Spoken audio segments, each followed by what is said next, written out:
7:02, so I'm going to go ahead and call our meeting to order. Becky, are you ready for roll call? I am. All right. Thanks. Yeah. Gloria? Present. It's been that kind of day, hasn't it? Daniel? Yeah, think about it. Present. Sharice? Here and accounted for. Okay. Beth? Here. Lupe? All here. Michael? Mostly here. Jane? Fair enough. Jane? Here? Okay. Barb?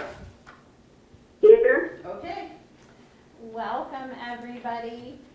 Do we have any additions, corrections, or modifications for the agenda tonight? Okay, I'll take a motion to approve the agenda.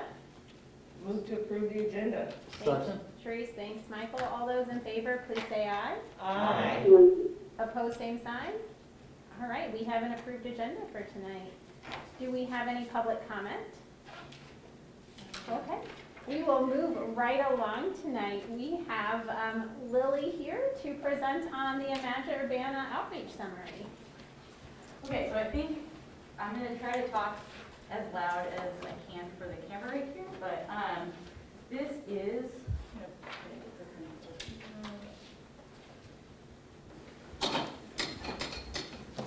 here we go.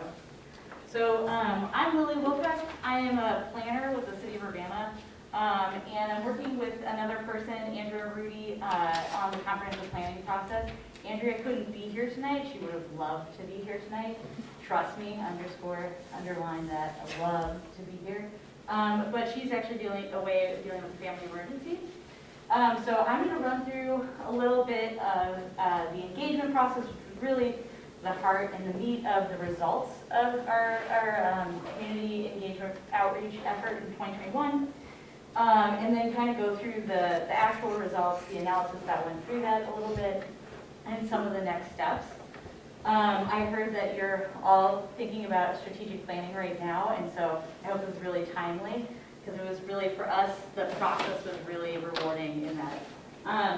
So here is, some faces of Urbana, some of which I think were at the library.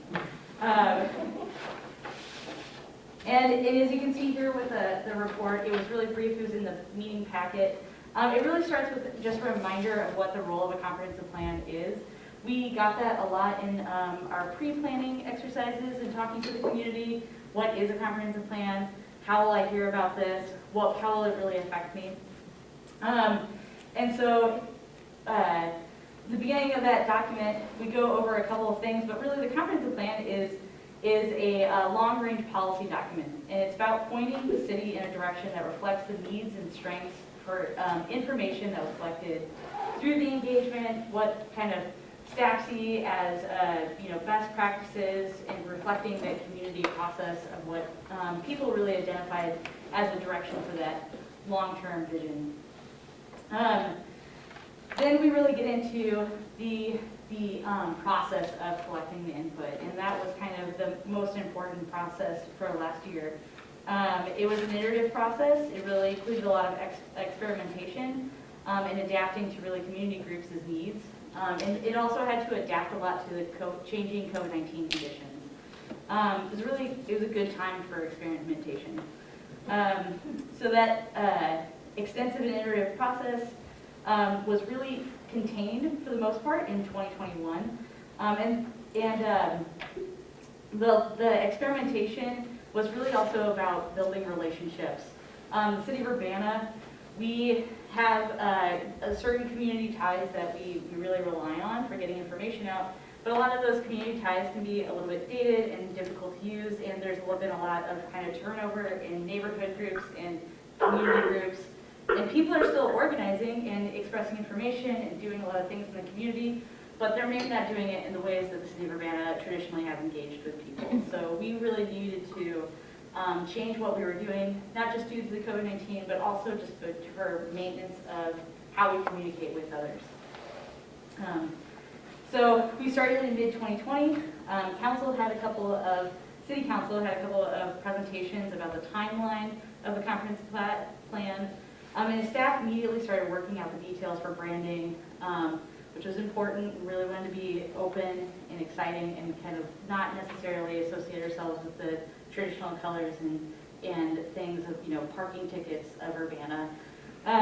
So we didn't really want to we wouldn't have something that was really a little bit more inviting, and it begs the question of like, what is this? I should go find out what the process really is. We created videos, because this was at the height of the pandemic. We developed a website, imagineurbana.com. The videos are interesting. There's actually one that Celeste chosen for us, but they're of all the different local government agencies and then also the department heads of the city of Urbana. We just wanted to make sure that we were providing a little bit of background information at a time when we were getting a lot of questions about how this plan fit in with the community as a whole in a bigger kind of sense.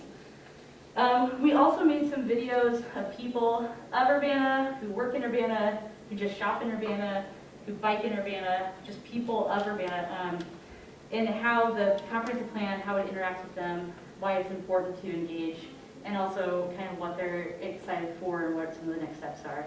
It's honestly, if you ever haven't seen them, it's on imagineurbana.com on the About page. They're really cute. They kind of really remind me of some of the highlights of the height of the pandemic. We're so excited to, just be outside and talking to a person and about community issues, which is very hard to get at that time.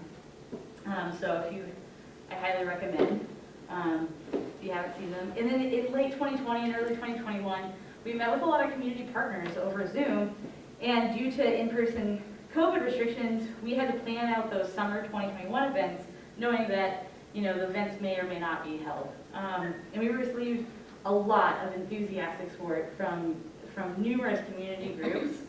Head Start was amazing, RPC was amazing.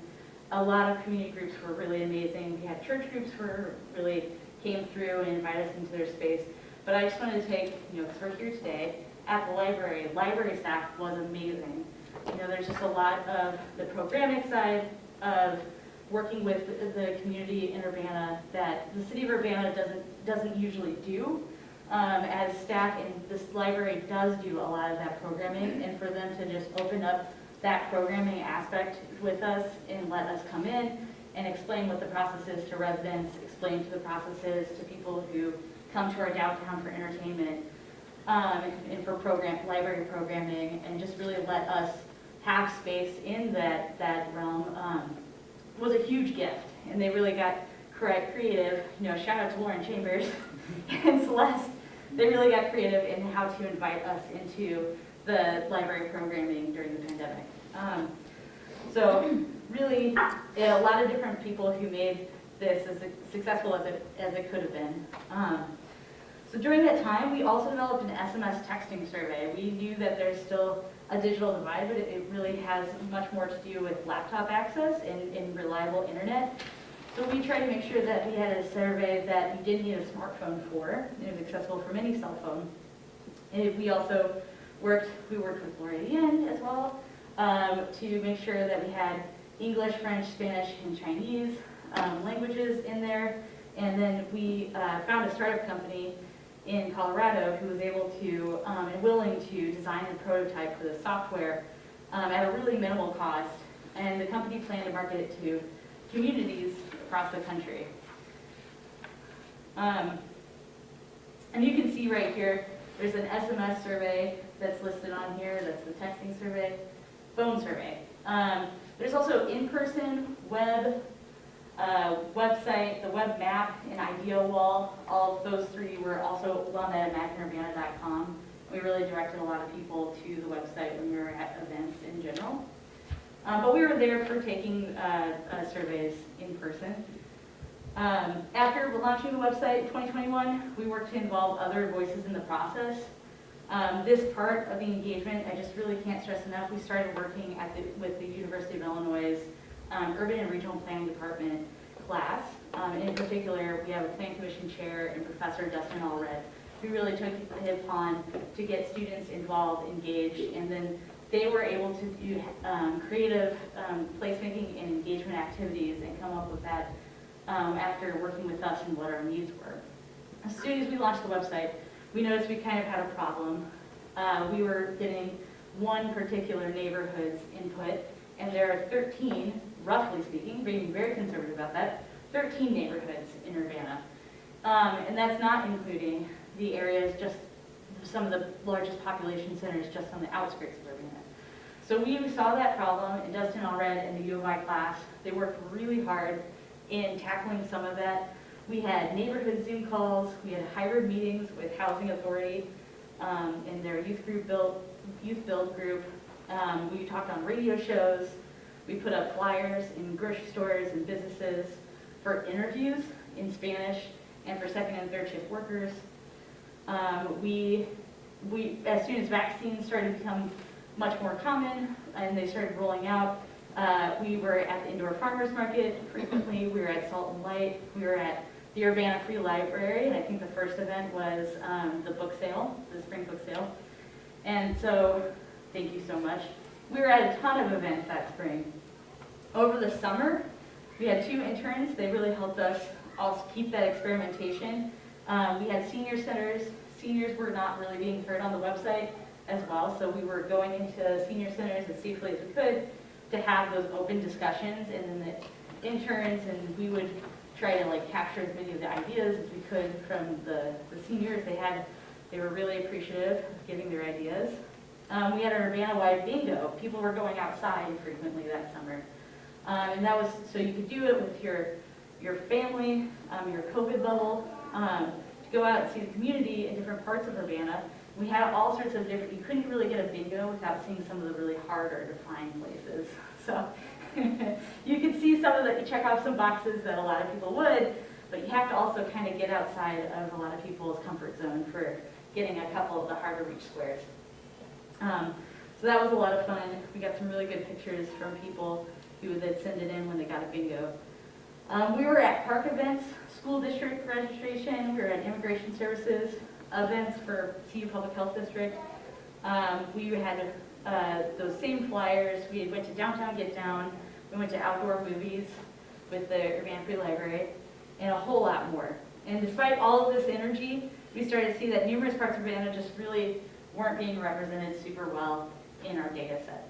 So in the fall, we were able to partner with the Urban and Regional Planning class again, and they were able to not just creatively help us, but they were able to physically help us again, and we started to develop a plan for door knocking.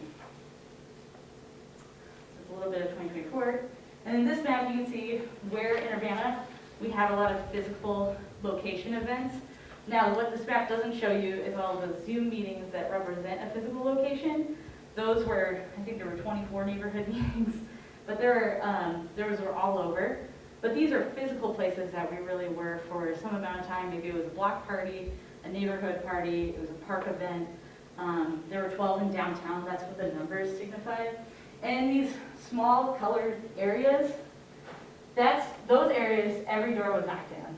So it seems like a small amount of space when you see the Olive City of Urbana that represent hundreds of doors. And some of which, are a lot of, like, for instance, Learman, those are apartment buildings. That southern part of the East Crystal Lake neighborhood, those are also apartment buildings. So some of them took us quite a few days and several hours each time for us to get through all of the doors, but we had some amazing conversations. One woman in Learman, I did fill out the whole survey with her while she was working at McDonald's through her doorbell ringer. She had a video doorbell. It was fantastic. We had a great conversation. She was so generous with her time. Many people were very generous with their time.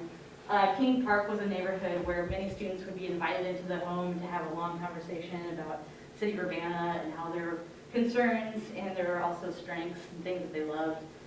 And the students had a great time getting to know the community so intimately. Here's a quick snapshot of some of those events. I wish they had more of the stories like what I just shared about McDonald's. There's 26 community events. There were 24 neighborhood meetings. There were 11 K through 12 parent and student meetings. It wasn't just with the Urbana School District. It was very welcoming. It was also with Head Start. And the people that they serve are just incredible and amazing people. There are 15 board and commission meetings. We at Urbana have a lot of board and commission meetings, and they all really were excited to get involved. Engagement activities outside of businesses, that was Best of Africa, El Progreso, that was a lot of Salt and Light, there was Family Dollar. We had 28 presentations to community groups, and we had 46 hours of just hours, sometimes going door to door. That's, maybe 4 or 5 people in one of those hours. So 13 hours of that. And we had 44 students involved. And so getting a little bit to the data side of this, we heard a lot of things. It was actually kind of challenging. We purposely and intentionally set this up so it was qualitative data, which can always be a challenge when you want to try to then go back and kind of aggregate some of the information that you got. So we got a lot of really amazing narrative information from people, but this was kind of a little bit of the challenge with the data. So what we came up with 5 buckets, just generally looking at the data. We found 5 themes. They were housing and neighborhoods, city and community services, community health and safety, transportation and infrastructure, cultural and economic vibrancy. And then within those, each comment, oftentimes comments, as you can see in the example, they would have multiple categories or themes that they would be put into. And then they would kind of represent different sub-themes. And I know that these are word clouds. They're purposely word clouds. They're not meant to be ranked. They're not meant to be seen as science. It's something that there's 47 people who like this and 5 people who like that, and therefore that represents an interest in this process. It's really about a snapshot in time, and it's about relations. So this word is a little bit bigger than the other words. So actually, you can see, for instance, crime and gun violence was really important at that time. Walkability, local businesses and taxes were huge in the public input as well. What's really fascinating, and we'll get into this a little bit later, is we actually had a lot of differences between those in-person surveys and the website feedback that we got. So then we also had a couple of interesting finds. We were able to process a lot of the data from where people love to take others to in Urbana, and we had a lot of downtown. We had some of our a lot of our parks really showed up well. We did have about 17% of folks mentioning Champaign, and I don't think that was, I think that was mostly an accident. I think a lot of people don't see the Wright Street divide. There's no pearly gates or anything between the 2 cities. So when people say Green Street, I think they think it's in town, it's the city, right? So these are my favorite places to take people. What do you love about Urbana? We had a lot of people really appreciating its size, its local businesses, its green space. It's the people who are here that really attract people, and why we choose to live here. Many, many people are here for the U of I, but so many more people, especially in the in-person survey, the ones where we're outside Family Dollar and El Progreso, really had familial connections that they were here for the city. It's shockingly not the topography. And so we also had a little bit section to kind of explain some of this, the website differences versus the in-person. There were just a large amount of differences between what people saw as a big issue. And I think one thing I can really stress for you as you're entering a strategic planning considerations is just who's really encouraged and feels welcomed on a website versus who feels really encouraged and welcomed when you explain what you're doing in face-to-face and you have a conversation about it. But also knowing that you're taking the notes there, and that makes some people feel a lot more comfortable with what they're sharing. It's just, friends having a conversation or strangers having a conversation, but fast friends, someone that you might think is really interested in what you have to say. In general, the website, the website information was much more focused on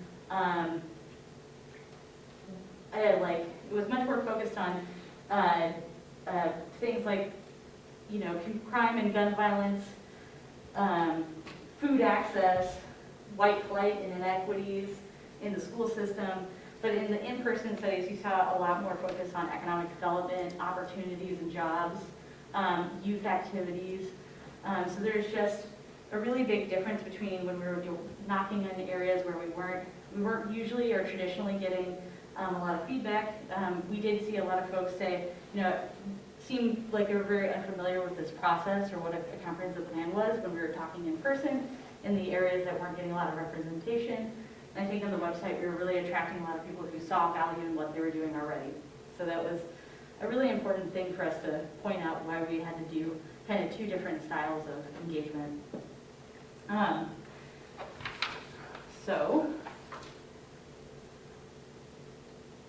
I'm going to skip over these. They're very brief, but they also have little nuggets of real people's words and how they were used. But I think they're summarized very well right here. So future considerations, these are kind of very broad. They're the start of kind of a conversation for goals and objectives. They are things that kind of reflect what people thought were our strengths, and they're things that reflect what they were worried about or they wanted to see more of in the future. They are things that I think with a little bit more information and public engagement, which is what we're planning for early spring, we can get to some really good goals and objectives to show people a little bit more of like what that direction is and then get feedback. Speaking of which, the next steps for this, so three boards and commissions have already kind of reviewed the beginnings of existing conditions processes. It's called Examine Urbana. They come in chapters, and they are going to be released this winter and spring, but they cover all sorts of different parts of Urbana, and they're people-focused. You'll actually see a lot of library content in the arts and culture story map, so in the chapter of Examine Urbana. So some community members have already been asked to kind of review those, and more will be kind of trickling out as they get completed. And then so you'll also start to see in the late winter and early spring, you'll start to see another phase of community engagement. Will there be draft goals for people to play around with, start giving us feedback on, and then you'll also see a lot of trade-off exercises. You'll see people having to say, hey, walkability was something that was really important to the community. Are you comfortable with a development scenario that allows people to have destinations where you can live by destinations? Or are you comfortable with people living next to, say, job centers? Really making sure that people understand the implications of either this or that in different development and growth scenarios. And really the biggest aspect that we thought was really important that we heard from the last council and that we heard from a lot through our public input process is that equity and sustainability are going to probably be something that is going to be a part of every part of the plan. And then lastly, if you haven't joined our newsletter on imagineurbana.com, please do. That's how you're going to get updates and find out more about the upcoming phases of engagement and draft plans. Cool. Does anybody have any questions? Please. Okay, because I wasn't going to ask this last night, so I'm going to ask this now. Yeah. Did you find when you were surveying people, because I find as a council member a lot of times I am tasked with actually telling people that is not part of government. Did you find that you had to say that or infer it or imply it while you were, like one of the things, and I understand all of this, about the activities for kids. Yes. Okay. Yeah. That, that's not necessarily something, did you find that you had to, constantly kind of tutor people as With every age group, every person that was a part of the conversation, and it not only was part of the conversation, but it was oftentimes the icebreaker was a little bit about that. So one really fascinating thing, and the students really enjoyed it, but yeah, according to a lot of Urbana elementary school kids, we should really be prioritizing Minecraft and Roblox. Right? That's pretty rough to translate into government and local government, especially the little slice that is Urbana local government, which is just to put into perspective of how small that really is. It's about 4 cents for every dollar of just property taxes, let alone talking about the whole other realm of other revenue streams. But it's a small part of government. We have a really fractured government in Illinois. We have the most fractured government environment than any state in the United States. So it's different than 40 miles east of here in Indiana. It's way different. So that was actually something that I oftentimes would work with the students in every class and try to work with them in using that as a really important tool to kind of help people understand what they're talking about. And as soon as the more information that we found that we gave people about what we're doing, about what it is, the more people really opened up to us. It worked out really well. It was kind of like an exchange of information that got us a little bit more buy-in from people, also started to build a relationship with the stranger that you just met. But yeah, there was a lot of that. Yeah, there seems, I know for my part, there seems to be a lot of miseducation, misinformation as far as what local government actually can do Yeah, or is legislated to do. absolutely. Which is the other thing. So I was wondering if there were any opportunities that you may have had to actually educate people on the civics of how governments, and what our plan really is to, we're not trying to take over your life, right? And we're Yeah. just trying, I just wondered if that had been an issue. Two really good points about that. So I'm just going to go on a limb and say every single person had some part where we could contribute to their understanding of local government, and that was really helpful for us. It was a great icebreaker. It was a really good conversation topic, and it got people talking about a lot of other things. And I'm just going to chalk it up to it being last year for me. If there was one person that was like, I already know everything. But another really fascinating thing, that there was so much that we could kind of pivot on with when, the first one person, for instance, the first words out of his mouth is, this was really frequent. You don't want to hear what I have to say. Well, actually, I really do want to hear what you have to say. And, that's kind of a fun test and and great icebreaker. And, like one person immediately says, well, I think we should be paddling kids more. And they're like, all right, well, that's not local government realm, right? Right. It's just not. It's not even school district realm. It's really not. And it really got us into, okay, well, what I'm hearing is like kind of a concern about youth and attention for youth and youth activities. And another really good example, and we use this a lot with the students, is why aren't you fixing like the sidewalk or the pothole in front of my house?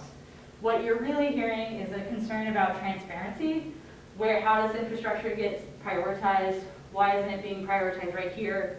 I want to know more about this. You're hearing a communication issue. And you're also kind of hearing too, wanting an understanding or more knowledge on like how government is divided and who to talk to about these kinds of issues. And so then we start talking to them about transparency and infrastructure and safe or unsafe conditions with sidewalks and streets. And we got a lot of information for them about what they thought the future of Urbana should be and strengths and weaknesses from that. Okay. Thanks. Yeah. Any other specific questions? Just more general, in the strategic planning process, anytime you have just the longer timeline, you, as you said, you get these snapshots, but as you're going through, things change, and you're gathering a lot of this information during pandemic. So, how do you see as you go to the next steps, maybe being able to capture the future needs in a way that's not so tied to maybe the specificities of the moment? Yeah. So I don't think a lot of these things change. I'm looking, these are pretty. They're pretty broad and they're long-term goals, and that's where it comes to like the really specific things I'm really concerned. So, for instance, talking to a gentleman who was fixing his minivan on the side of the street with his cousin from Peoria. He has 4 kids, and across the street from where he was fixing his minivan was an active homicide from last year, and that was not an uncommon thing in the communities that we were knocking on doors. And the information that he gave me may be a little, you might feel a little bit different about some of the things that he said at that time, but the higher level things about community health and safety are still very important and still today. And those are all, that's because we are making a 20-year plan. We can take that information and kind of drill up and drill to what we can do. And then the next step, and you don't see specifics here because we haven't come up with those. That's something we want to bounce off of the community first. But the part about what we do is really trying to synthesize that person's information that he gave us that day about how his family is, how he's feeling, about how he sees the really important values for the city. Those are the things that we still will be reflecting when we translate them into actions for the community. Thanks. Yeah. Can I make a comment? I'm just gonna make this comment real quick because the one thing I've learned with working with, people too is that I don't think they realize how much they have to buy in to this and participate themselves. It's not just like going to, this isn't a Hogwarts, it's not, we can't just wave a line and, Arabella, right? We just, Yeah. this is not gonna I happen. don't have a potion for that. Right, we don't have a potion that we can fix to make things, and there's not a, that's Yeah. not, just not gonna happen. So, how do you think that we will be able to, I know with the library, how much of a role the library plays, and to be honest, a lot of this. Yeah. The library plays a huge role with community services, with health and safety, oh my gosh, cultural and economic vibrancy. How do you think that we will be able to get the Urbana, the city as a whole, or even certainly, especially the communities where you had to knock on doors, how will we be able to get them to buy in to participating enough to understand what our goal is with this? Okay, well, if I understand your question correctly, and I'm just going to take off this mask for the past because I really want to see how much I'm smiling about how much the library is involved in a lot of those things. It's a really beautiful thing, and it's part of what makes some of these things already shine in the community right now. Right, and that barrier you mentioned of how much the community has to buy in, maybe that's artificial. Maybe that's something that we need to be looking at how much of a barrier we put on people for them to be able to participate. And so that's something that, if you're hearing that frustration or you think you're not having an input, that needs to go into that plan to make sure that we're taking a look at the barriers that we have for people to really participate. Because one thing that I can say for sure, every single person that I talked to had a very valid opinion. But did they think it was valid? Did they think they knew really what I was asking of them or where the information was going to go? Totally, at varying levels, absolutely not. Like, on the scale of 1 to 0. They didn't feel What like they really could come should and say attend. anything or do anything. Or what is this really for? Well, I don't know, this lady just wants to hear me talk, I guess. That's cool. And I don't think that's something that's going to be, that's a problem for the generation. That's something that we had to move at the speed of trust with community groups. And then from there, the information that we give out, we will have, many, many, many years, decades of work to make sure that people understand not just our structures, but our structures are reflecting what they need and what they understand. A two-way street, right? So that's something that was really very evident in this process when we got started. When we got started, a lot of the structures that we have for communicating with the public are dated. They are. We have, I think we have 5 official recognized, at the city of Urbana, we have 5 officially recognized neighborhood organizations, and 3 of them are defunct, right? So that's 40,000 people that don't really have a really official way of communicating with the city of Urbana. They don't get a message that, oh, we're closing Lincoln Avenue or 1 lane of Lincoln Avenue for this thing. And most people get by without having that regular information stream. If there is something that, maybe your neighborhood heard or whatever, word of mouth travels a lot faster. And so that's something to consider for the future in finding, that's why the most important part of this report is the process. The process that it was there, and then why it had to be that way, and that process is just because we need to start focusing on how we communicate this stuff. Yeah. Did I answer that question? Kind of, sort Okay. of. We can talk later, you know. I You can know, anytime. you have my email. Well, I want to say thank you, Lily, for taking the time to share this with us, but I also want to say thank you for Imagine Urbana doing some of this work that I think is very valuable qualitative data that we can take into consideration as we're looking at our strategic plan specifically. I think this document is a valuable tool for us to kind of align our strategic refresh with what the community has already told us, and you guys have taken the time to get that data for us and present it to us so nicely. So thank you for that partnership.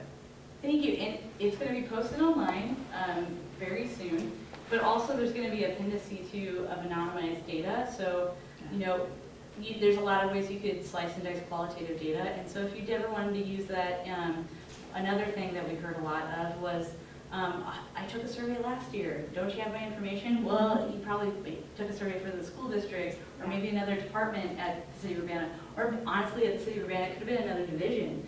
So there's a lot of surveys out there, and there's a lot of survey fatigue. So if you want our data, that's something that we can share. And in our process, we were able to ask RPC for some survey data that they had taken in the very recent years. That's wonderful. Thank you. Yeah. All right. Thanks, Lily. Okay. Let's move on to 6.2. We have some more per capita grant requirement discussions. Dawn, are you up?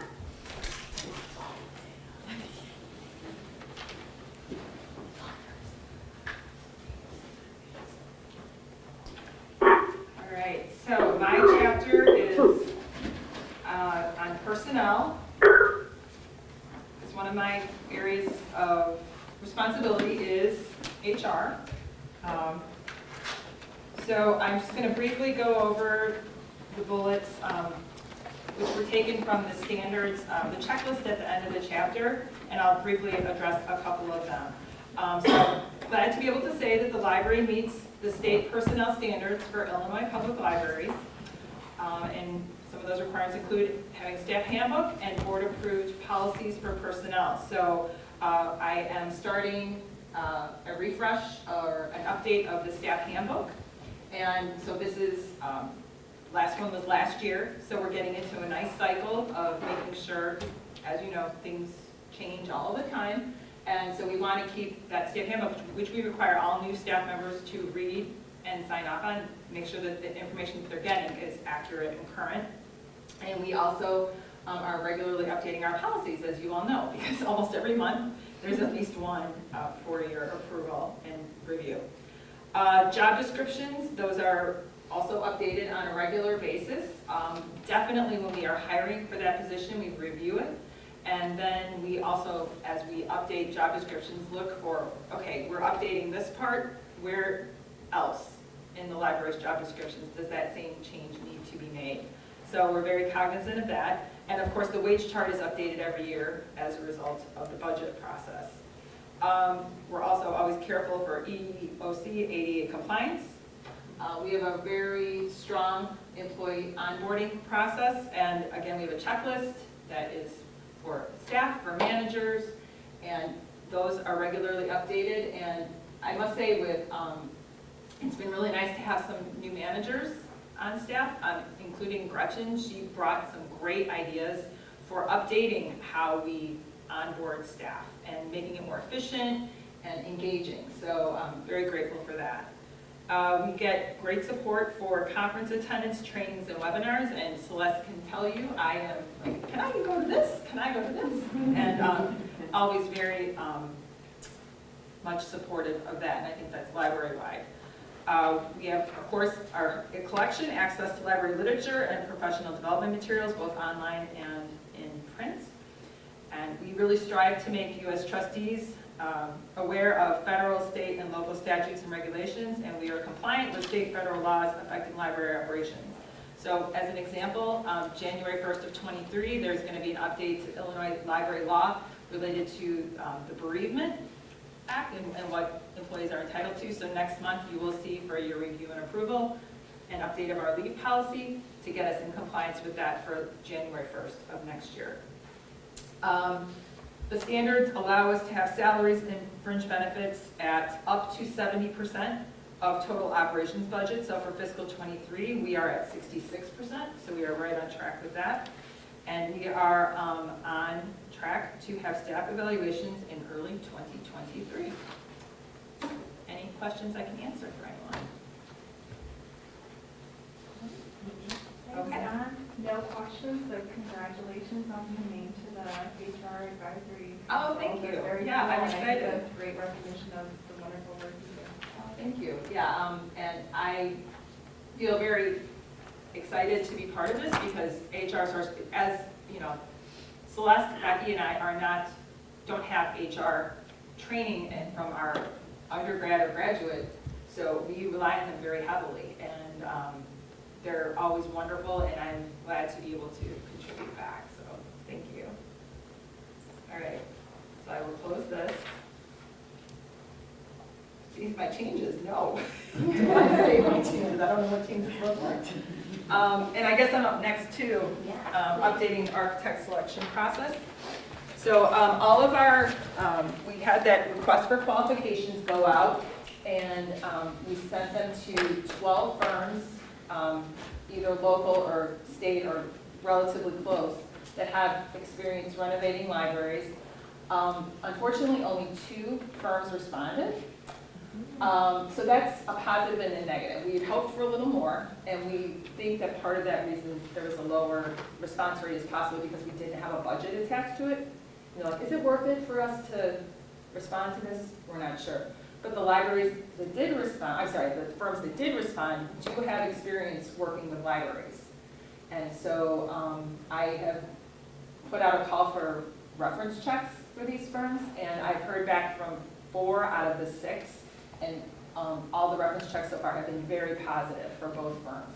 So I feel like even though it's 2, that we're in a good position to get a good firm to work with. So as you saw from the revised selection process, we would like to just, instead of have a separate meeting, fold the presentations into next month's board meeting.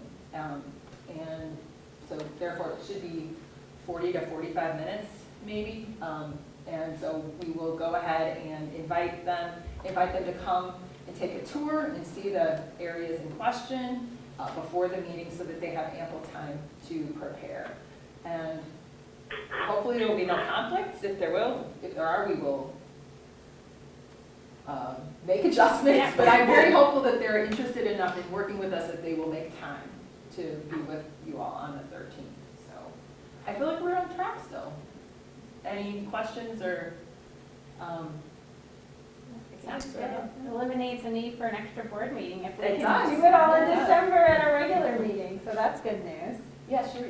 I guess what I want to know is when we get the,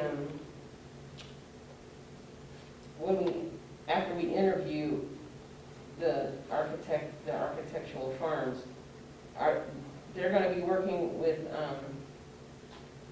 the programming that we got from Fred Jackson? Okay. It is his name. We're actually changing what was in the program for circulation because we're changing our service model. Okay. So a little bit, but it'll be a little bit different also. And the building program isn't finalized yet Okay. either, so, but there's a lot of what's already in the building program at this point. We can communicate to the architects as being important pieces. It just won't be the sum total of it. Okay, so the program guide that we'll get from Fred will include, I guess what I'm asking is, will they get that program guide and go, this is what we can do from what we see that he put together, or, because I don't know how any of this works. I'm being honest, I'm stupid.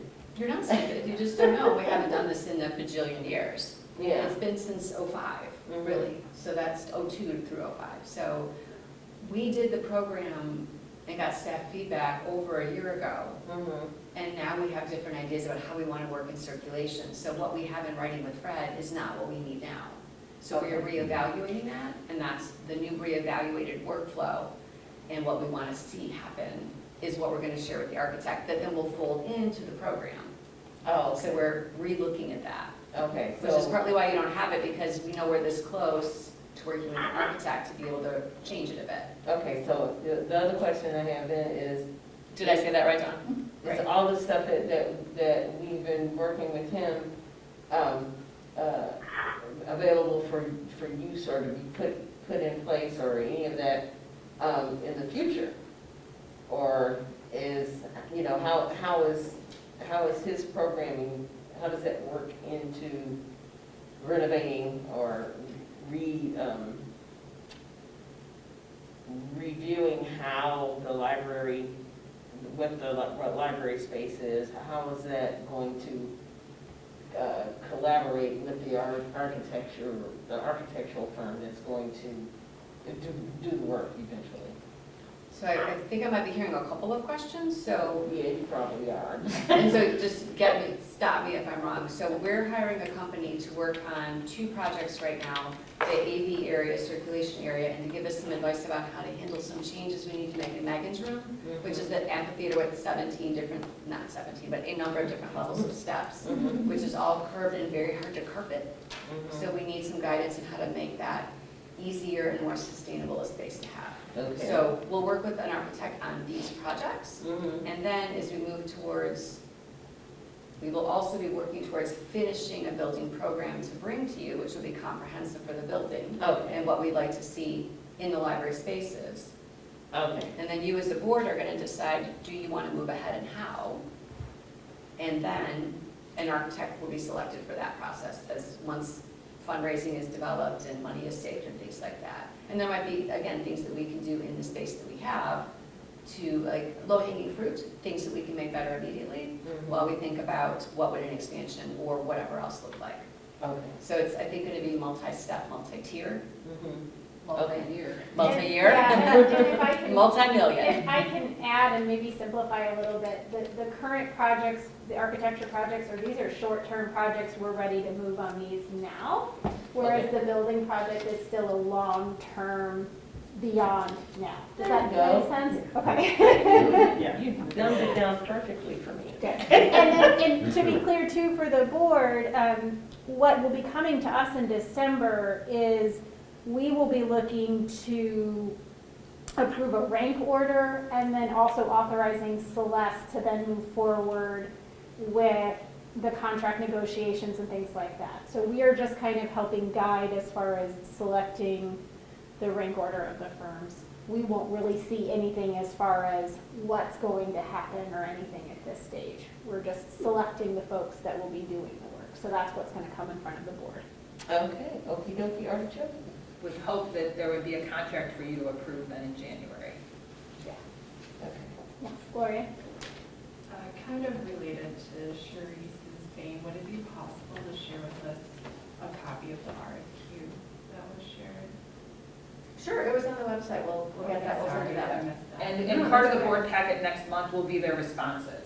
Okay. So that will, you will have a chance to review what they Perfect, I just submitted. wanted to have Yeah, something. no, we want you before the to, meeting. be fully prepared. Yes. We thought maybe now was a little too early, but in the board packet, then you'll be able to see what they've done And I think that's a really great point, Gloria, and to what Dawn is saying is it will be very critical that we all come to next month's meeting extremely prepared to have these discussions and facilitate it so that we can move efficiently, but to know what questions you want to ask or, you know, what we need to get out of them during that part of the session, so.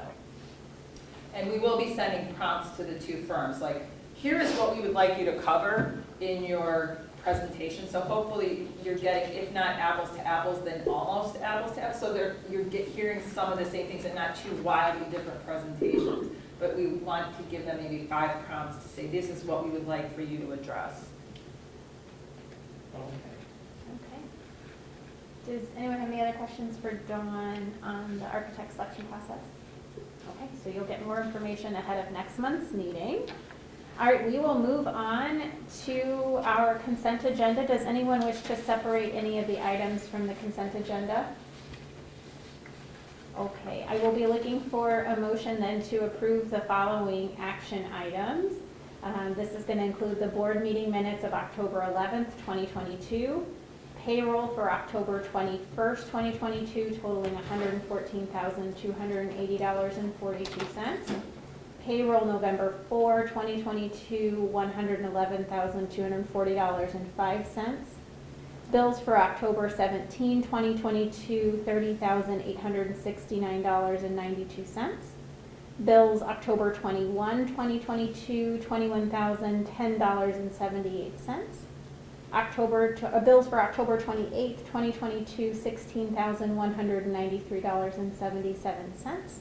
And the bills for November 4th, 2022, totaling $25,698.23.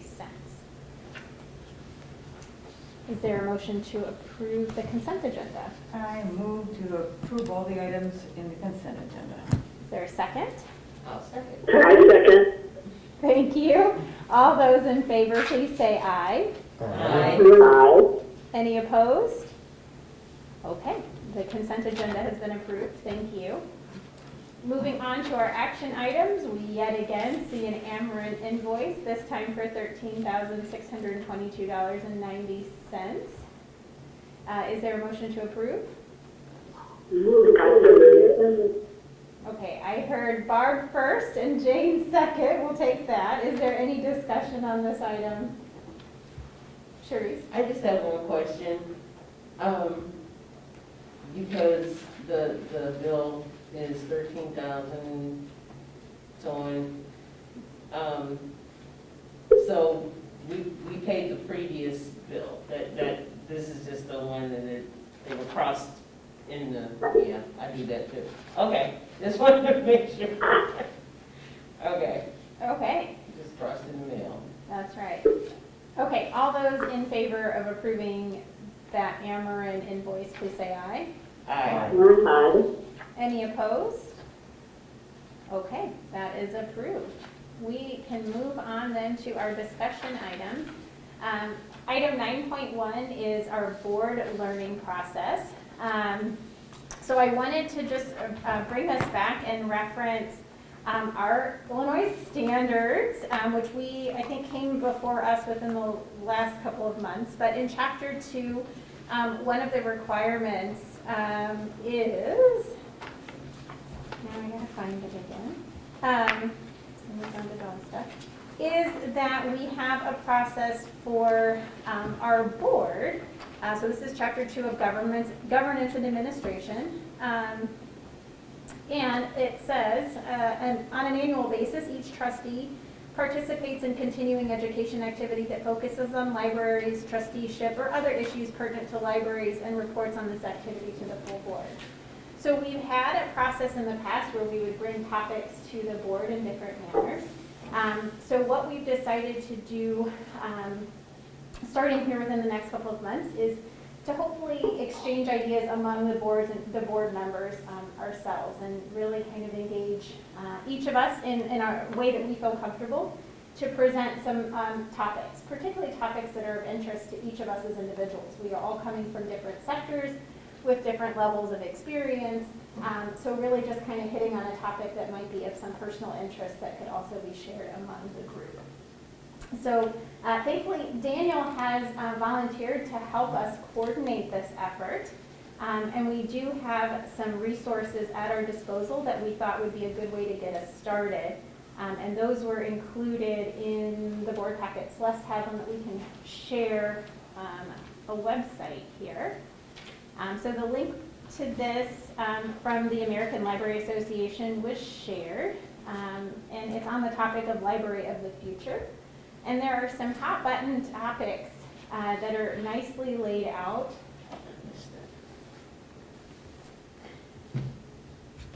And Celeste will pull it up. So while she's pulling it up, the idea that we'd like to start with is inviting individual board members to select a month where they would like to present 5 to 10 minutes. We know we like our brief presentations in the interest of everyone's time.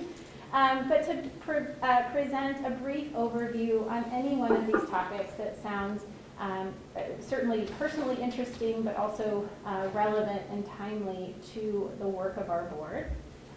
So this website, if you click on any one of those beautiful little circles, we can, oh, there was one that I clicked on the other day. Flipped learning, I clicked on the other day because I had no idea what that meant.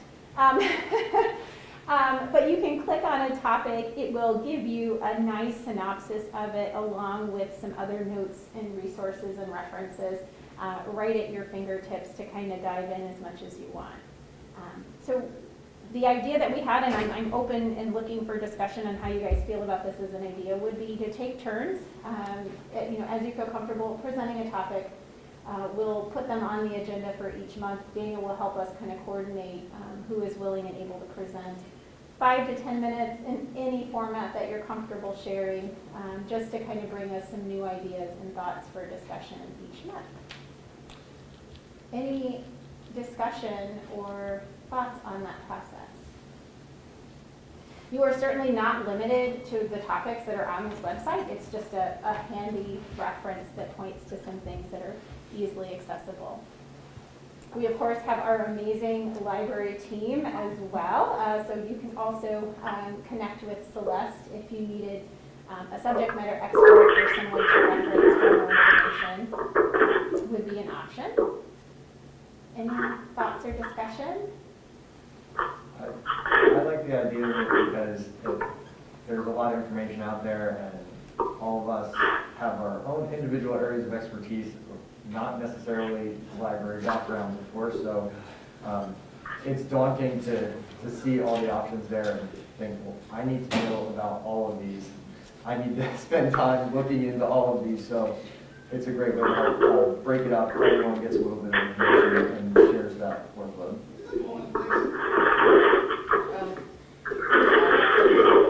Okay. All right, Celeste is on it. Okay, so, yes, Sharice. I'm having a hard time finding your Building. site. It's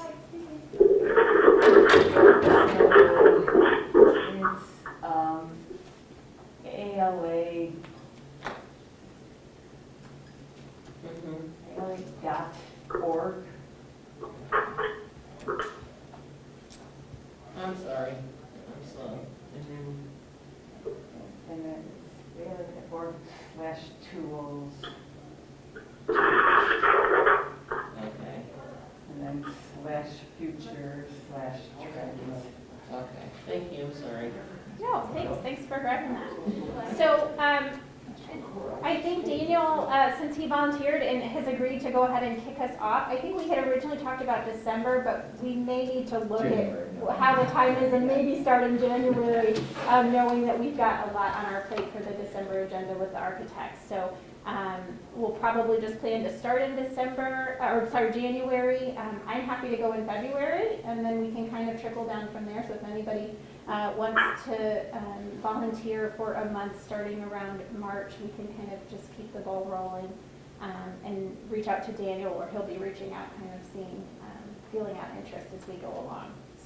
So we just pick one of these little circles and, Or anything. Or anything, Anything. something, we've done, and I think, I have a list, I'm not sure, we can share this too if it hasn't already, but of topics that the board has covered in the past. So if you needed some more ideas of kind of what works, I remember, we had a presentation once just on misinformation, those types of things.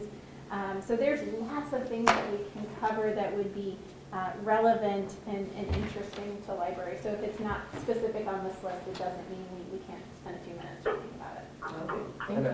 I mentioned to Uday, other things that come up, as was mentioned, like IHLS, the Rising to the Challenge workshop is later this month. So depending on how much of that I'm able to get through and how much seems relevant to us, I might talk about what is discussed during that workshop rather than something on this list. Other options.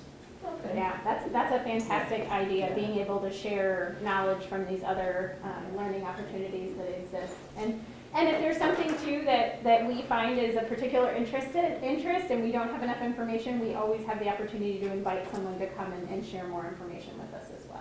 So I think just the process of engaging and all of us kind of being responsible for sharing more information about libraries, because like I said, most of us are coming from very diverse backgrounds.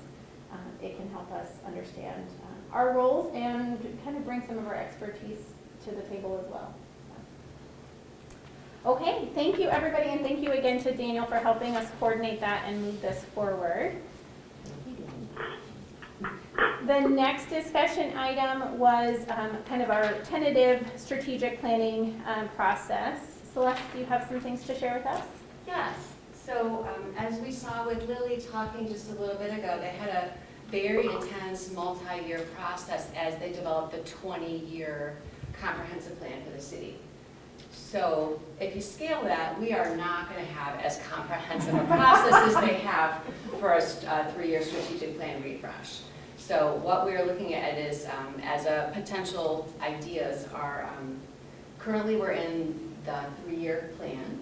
It seems that the board has been pleased. Feedback from the community members about what we're doing has been positive. So we thought we would do a refresh as opposed to start everything from scratch. We would recommend that we keep the vision and mission because those are the cornerstones of what's happening. And then we do a smaller than the city did community survey in, let's say, January, February. Get feedback that we can bring to in, let's say, March, and we'll have time to get the data from Lily and RPC, which is Regional Planning Commission, and see what other data sources are available. We've been in conversation with the Urbana Park District. A few years back, you might remember that they did a survey of non-users to ask, why are people not using the Park District? So they've made a bunch of changes based on the feedback they received, and then they've surveyed people again, and they just now have those results.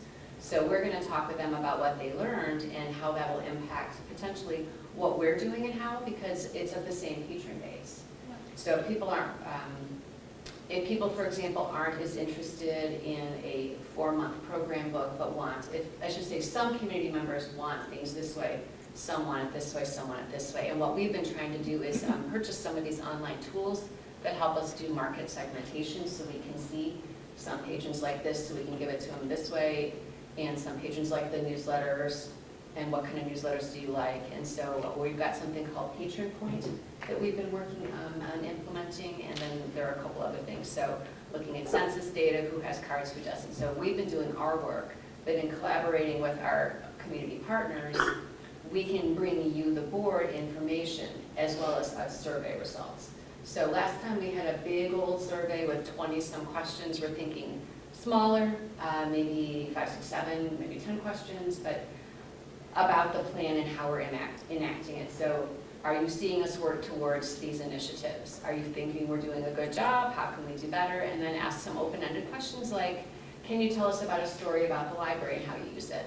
So we can get some numerical data and then some more anecdotal kinds of data and have that all, then bring it to you. Bring you some recommendations about the plan that we have. Maybe we say we should have 3 pillars, and you can say, actually, we do like having 4 pillars. Or we'll bring you some ideas, and then you can, initial response, we'll potentially bring you back some different ideas, and then at some point, June or July, you would approve a refreshed plan. And then we would start over with our activity plans in which we say, okay, these are the specific steps we're going to take to fill the mission that you've set for us. So right now we have 4 pillars and 2 goals under each pillar. And then in each department, we look at the different activity steps to see how we would support those things. So that is a broad strokes kind of plan. We're looking at hiring a person to help us facilitate this process. And so it would be, with an expert at the helm. So that is what we're thinking is a reasonable refresh. And again, do you think 3 years is a good amount of time? So some questions to bring to you to get feedback on, but any initial thoughts? And the goal is, albeit flexible, would be to kind of have our refresh put together and ready to go by the beginning of the new fiscal year. Right. So that's our timeline. starting in, late winter, early spring, so that we have something ready to go by summer. Any thoughts on the process? And I think, we brought to the board some great information and some ideas to be thinking about. So I'm really excited about some of the partnerships where we can collect that data and we don't have to reinvent the wheel to try to get that feedback from the community. Yeah, that was actually, that's such a bonus. And the fact that this is a refresh, I feel like, we've got a real strong foundational plan. So what, the whole process of putting place, it's such a strong base to just do the updating. Some things might just need to be tweaked, some things might need to be good, but a lot of it's just really solid. So I think just with that lens and the audiences and getting the feedback, I think the proposed timeline is very doable. And it's fun. Actually, it's one of the fun things of being on library board is doing this strategic planning and update. I mean, it's all about possibilities and where you want to go. So yeah, it's exciting. That and buildings. Well, Beth just had the time of her life right now. Hey, I had the day off. Thank you. Yes. All good. Okay, any other thoughts or questions on our process? Something to look forward to for everyone. Okay, let's keep moving then. We'll look for our liaison report, starting with Friends of the Library. Very good library, Friends of the Library book sale. I believe it's the 17th through the 20th of November coming up. Thank you. Yep, your dates are correct. I got a thumbs up from Celeste here for you. Okay, we look forward to that book sale. And how about, do we have a report from the foundation, Gloria? Yeah, just very briefly, a reminder that the annual campaign kickoff is going to be next Tuesday from 5 to 7 at Silver Creek. You don't need a RSVP. The purpose of the annual campaign is the annual campaign is dedicated to improving the circulation area. And so hopefully as many people as possible are able to be there. I know I will be there as well.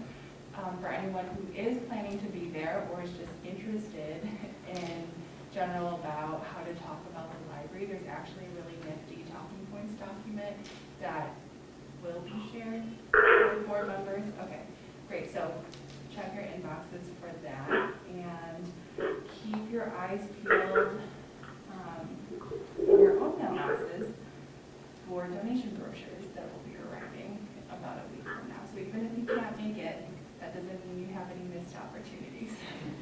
What's the dress code or something like that? It's going to be at Silver Creek, so however you want to dress. You wear your library swag or wear your fanciest fancy, that's up to you. Or both. Rest up in the library flag. Okay.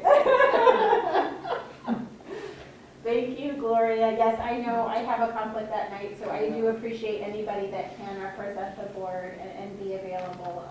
It's much appreciated and a nice place to spend an evening if you're available. Next Tuesday? 5 to 7.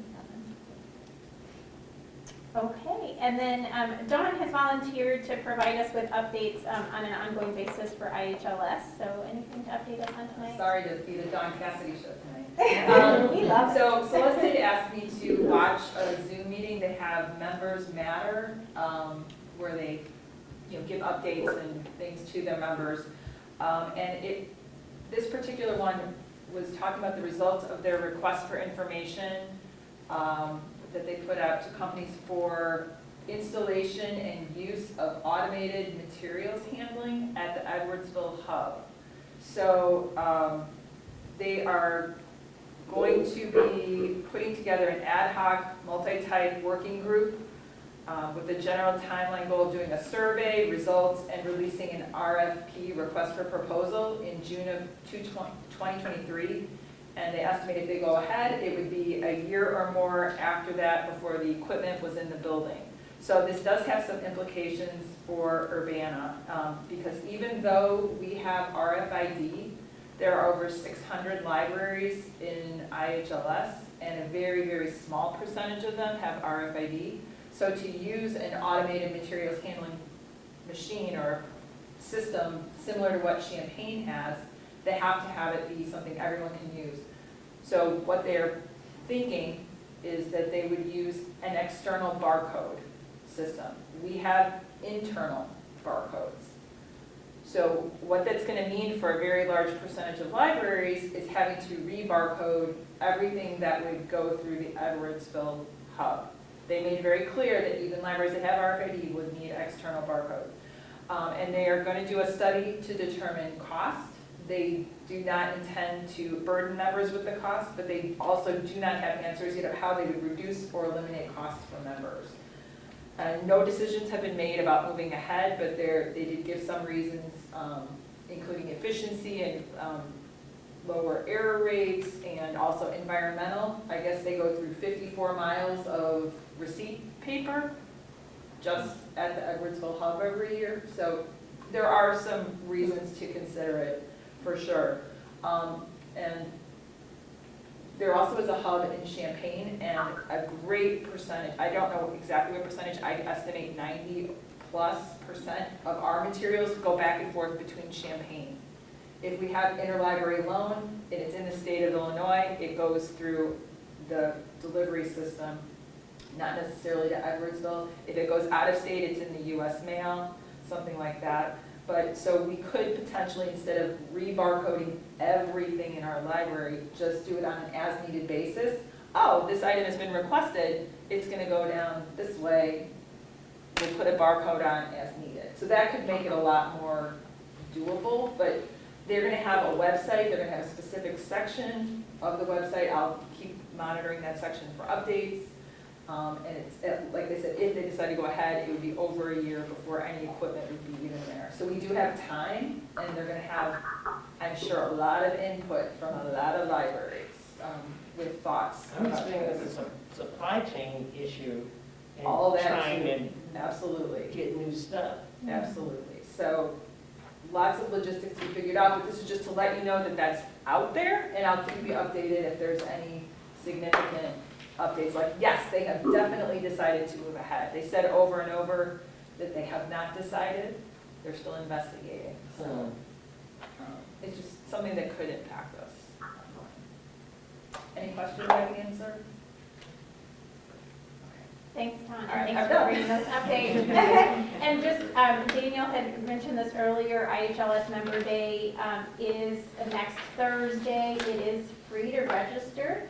It's a virtual meeting, so it's online. There is a public library trustee track of specific courses that would apply. So I'm looking at one now that's called Making Your Strategic Plan Meaningful.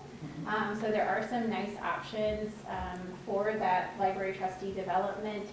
You can still register up to the 15th. And I can't say this for certain because I can't find the information on the website now, but last year, I believe the sessions were recorded, and if you had registered, you could go back and play them later. So you had some access to it later on. So that is an option if anyone's interested. You can get that registration information from Celeste or Dawn. But just another option. And they'll send you cookies if that's encouragement. You I had a cookie mystery box deadline. show up in the mail the other day. I was like, what is this? They sent cookies. Yeah. They have a little cookie break. I think everybody missed the cookie deadline if you're not already registered, but they do send good cookies. Okay, thank you for those updates. Do we have anything additional from the administrative report, Celeste? Actually, I'm gonna make it Dawn Cassidy's show one more time. Because you talked to Mike a little bit more about this. We have talked about our air handler on the old part of the building and how we've been working and baling wire and duct tape, and it's been struggling. And Mike is working with Davis Hauk to keep things rolling with the compressors and condensers and things. And so just to say we are holding it together, and we thought it would be great to get it through this fiscal year and do repair in fiscal 24, which starts July of 2023. And it looks like that is a strong possibility that that will be what we need to do to be prepared for fall when it's cooler. So Dawn and Mike are timelining out what would it take to do an RFP, RFQ, the process, to get an engineer to design what we need, to then go out to bid with a company that can pull it together to have it queued up for fall. So, that fair? Yep. So know that we put this off thoughtfully for years, but it's gonna be, it'll actually come through some support, and we've been saving for it, but it will still be like, oh. And then just timing wise, there, the bad word supply chain, again, I was on a call with my colleagues from the Big Ten colleagues, and talk about various construction projects around their different campuses and how some buildings that they were hoping to have open for classes just can't happen because of the delay in getting air handling units. And, 6 months, 12 months. And so, yeah, I think that the timing, and I won't even talk about AV equipment. That's like 12 to 18 months. So just, we just don't want to wait till the last minute. Yeah. Maybe I think is the point. So earlier planning, it's good. Just keeping that in mind because things just aren't improving that quickly. And there's, with every world disaster, there's even more of a backlog of needing, All these political gremlins, that's. Yeah. Yeah. Well, and I think to Celeste's point, we're in a good position to be proactive in this situation, so that's a good thing, and compliments to our administrative staff for being aware and planning. It's going to pay off. Hopefully. Okay, anything else? Anything else, Dawn? Gloria? Really quickly, in part of my ignorance, would this be a capital expenditure? Yes. Okay.